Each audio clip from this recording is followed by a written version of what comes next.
Hello everyone, this is Andy from 1HMPS Retro. I'm back again with another 8-Bit Wars. Now as you can see, today I'll be playing Klax. Now this game is by Atari, and there's the arcade machine there, so you can see it's a two-player game. The way it worked in the arcades, basically it was like a split screen if you wanted to play two players. Well, not split screen, it was still on the same screen, but you know, one side, like that pretty much. This is what I mean. So the left was player 1, right was player 2. Obviously it's going to be just me, so I'll be one player, so it takes up the whole screen there. So the way this 8-Bit Wars is going to work, as always, we're going to basically try and see which 8-bit version plays most like the arcade game, where it will be the ZX Spectrum version, the Amstrad, or the Commodore 64. Now sometimes other people do mention on YouTube, why don't I include any other 8-bit computers, and once again I'll answer that. It's just the school where I grew up, and a lot of my friends, and I think mostly in Britain, the three main computers were the ZX Spectrum, the Amstrad, and the Commodore 64. And, you know, you either had one or you had the other, and you always stuck by your machines, and that's what the 8-Bit Wars was all about. I was lucky enough to actually own 3 of them. The first one I had was the ZX Spectrum, hence why I always do the Spectrum version, then the Amstrad, and then the Commodore 64. Right, so let's talk about this arcade game rather than sort of delving into my life story. So basically, Klax is a puzzle game, and the way it works is you've got to match 3 in a row. Once you've done that, the things disappear. So you see the things scroll from the top onto your little moving little thing there, and then you empty them onto the correspondent colour.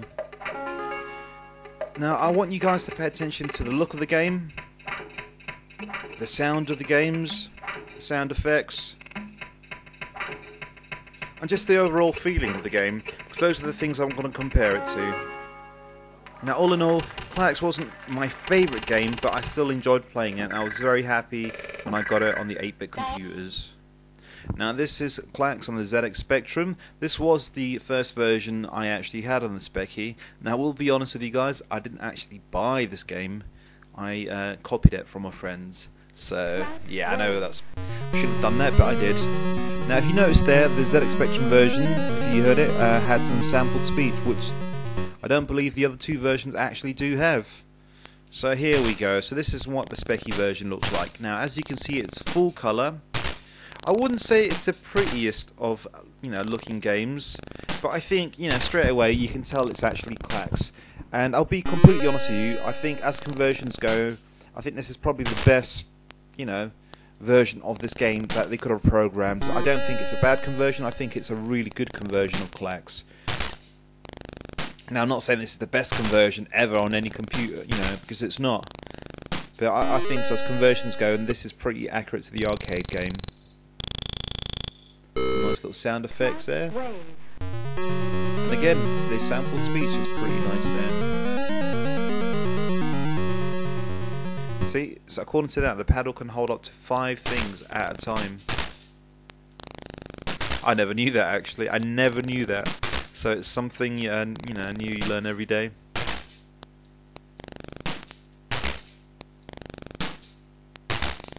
Now, I did say it's not the prettiest looking game. Okay, fair enough. For a Specky game, it's very, very colourful. But it doesn't look as nice as the other 2 versions, and I'll be completely honest with you about that, guys. But it still plays like a dream. It probably still plays the best out of the 3 other versions. Sorry, the 2 other versions. It plays more like the arcade. Say, when you move left, it moves 1 to the left. Not like one of the other versions, which is a little bit too oversensitive, or, you know, not sensitive enough. It feels just right. The controls are pretty much spot on.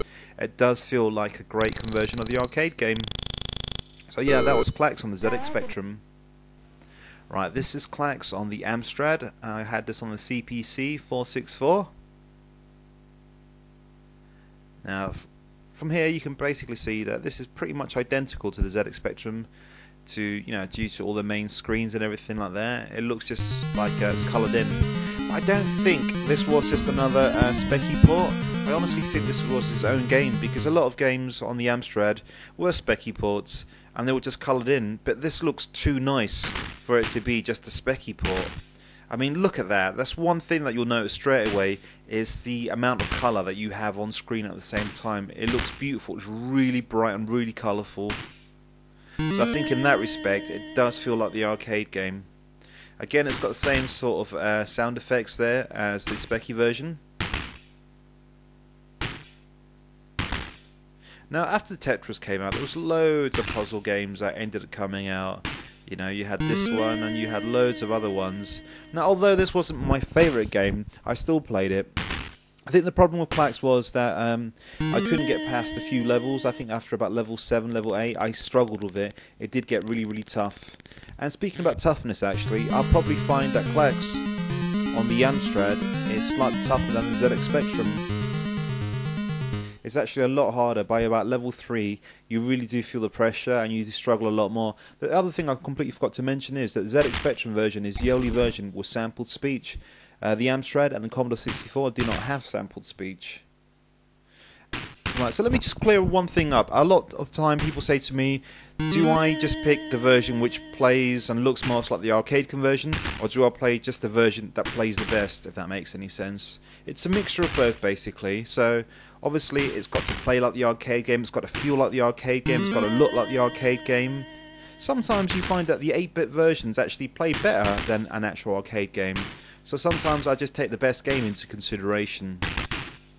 But this is one thing I think is sadly lacking nowadays with the modern consoles and computers, that pretty much everything looks and feels exactly like the same. You know, it's just like if you get an Xbox 360 game, it looks pretty much like a PS3 game. The only real difference is you'll find is with the Wii, but it's not as good, you know, graphically as the other sort of thing due to the power. But back in these days, they're all very similar. Right, so this is a Klax on the Commodore 64. So anyway, like I was saying, the beauty of the 8-bit computers back in the olden days was you could get like a conversion of the classic arcade game, or the same game, but on a different system, and it would look and play completely different. So that's why I was so happy and lucky enough to actually have all the other computers. The Amstrad and the C64 were hand-me-downs, in case anyone wants to know how I got them. I'm like the youngest out of 7. Right, so colour-wise, this looks a lot nicer than the Specky. Control-wise, I mentioned this earlier on while I was doing the Specky version, I believe, that it's a little bit too sensitive, that one. Sometimes if you want to move a little bit just to the side, it tends to move 2 to the side instead of just 1 block to the side, which can be annoying, especially when the game does get a lot tougher. But again, with this game, it has got some nice sound effects. It really does make good use of the SID chip, when there is music, that is. There's not a lot of music in this game.